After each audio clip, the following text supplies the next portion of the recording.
Hey everyone, it's Neflarian, and today I'm going to be looking at some more tips for new players. Specifically, how should you be using your most abundant resources, gems, gold, and energy. Using these correctly is super important, and using them incorrectly won't just be a little bit worse, but it can be entirely game-changing. Welcome back to the Bit Heroes Academy. Let's not waste too much time and hop right in, starting with gold.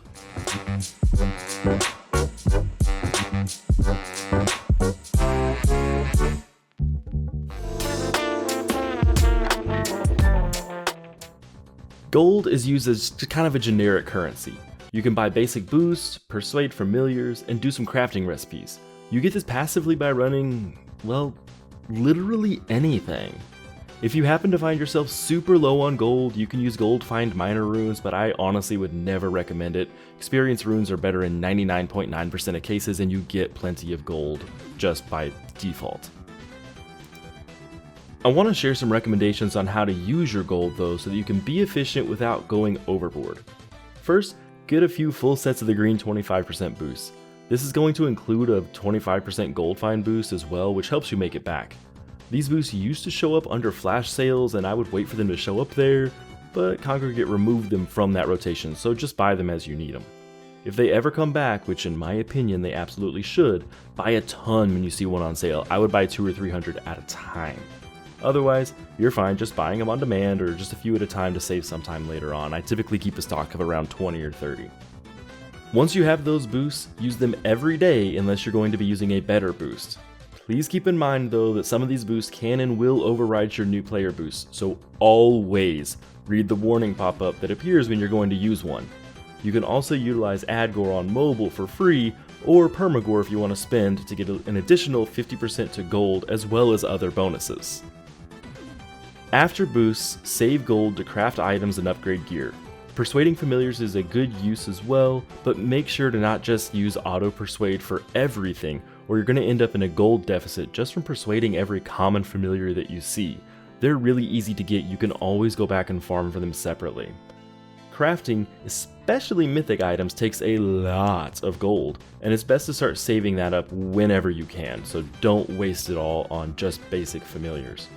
That will help keep your gold stash on a positive flow, and before you know it, you're going to have hundreds of millions just sitting there. The other main currency that you're going to encounter are gems. These let you buy lots and lots of things. You're going to buy your pets here, accessories here, bribe familiars with them, and even buy more resources like energy and raid shards. As a free-to-play user, gems will be your absolutely most useful currency, and as a paid player, they rank slightly below, well, cash. You get gems in a couple of ways. First is passively during gameplay, just like gold.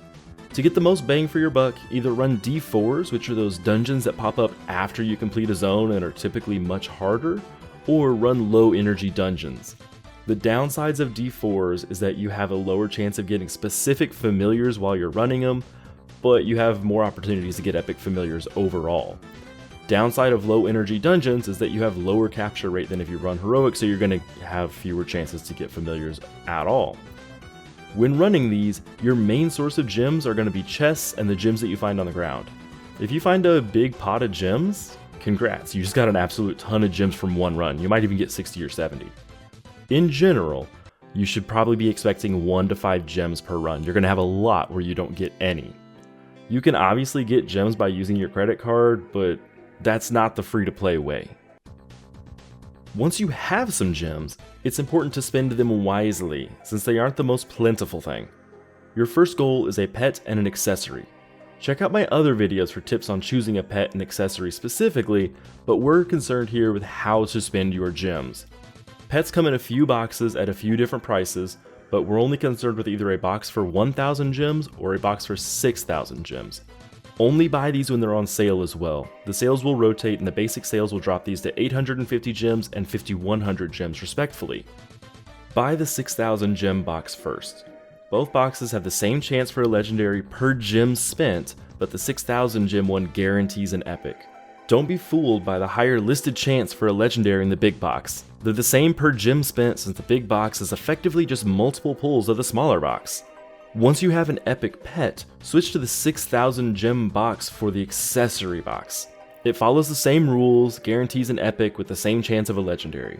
Once you have an epic accessory, switch back to pets and then roll the 1,000 gem box until you have a legendary, then switch over and do the same on accessories.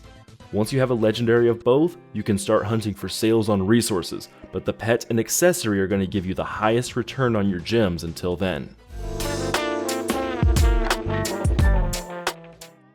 One of the resources you might look at is energy.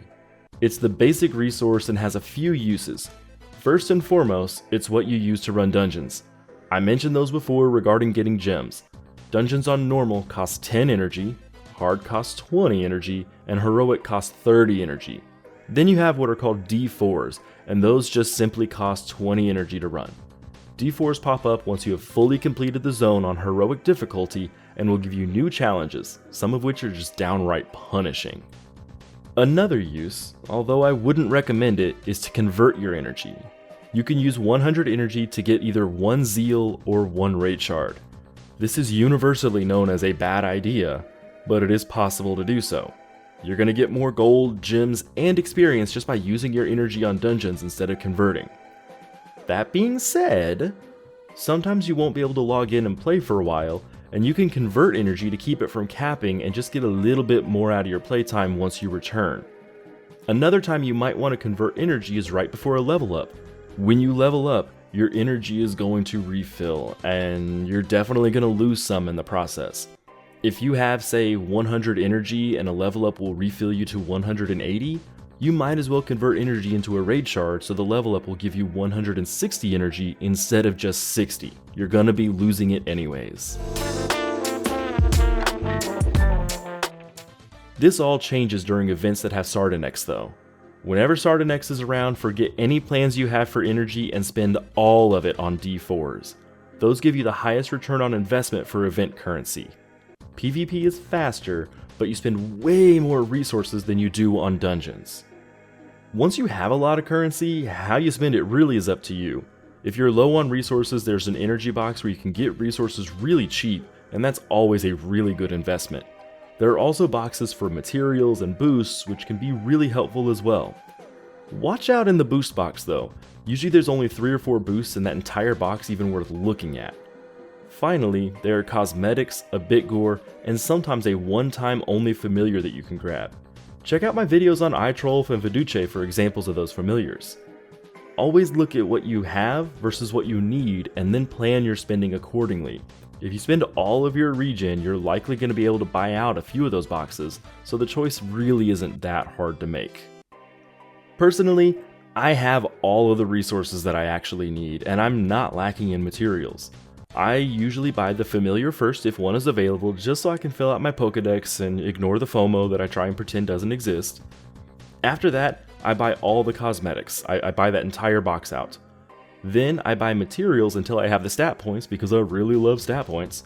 And then once I have those, I buy out the energy box because that is probably the best value in the entire event 99% of the time. Then I'm going to go to the boost box for the good boosts, and usually that's the end of the event. If I have some leftover currency after I get all that, I go back into the material box to get the other materials like the mythic ones in there. I don't ever go for the Bitgore because the login calendar gives me all the Bitgores I really need, and it's really expensive for what it is. That's an overview on quite a bit. We looked at some of the main currencies in gold and gems. Collecting them and spending them efficiently is important if you want to move forward in Bit Heroes. Then we looked at energy and how using energy changes during events. Finally, we looked at how to spend the event currency that you get. And that is a lot to absorb and is definitely a steep learning curve. How do you spend your currencies? Let me know in those comments down below, and also tell me what you look forward to in the shops and events. If you liked this video and want more, make sure to hit that like button and subscribe. If you dislike it, hit the dislike button too, but tell me why so I can make things better. You can also join my Discord linked on the profile to get up-to-date news and information on my videos, streams, and various other games. Until next time, good luck on your grind, and I'll see you in the next video.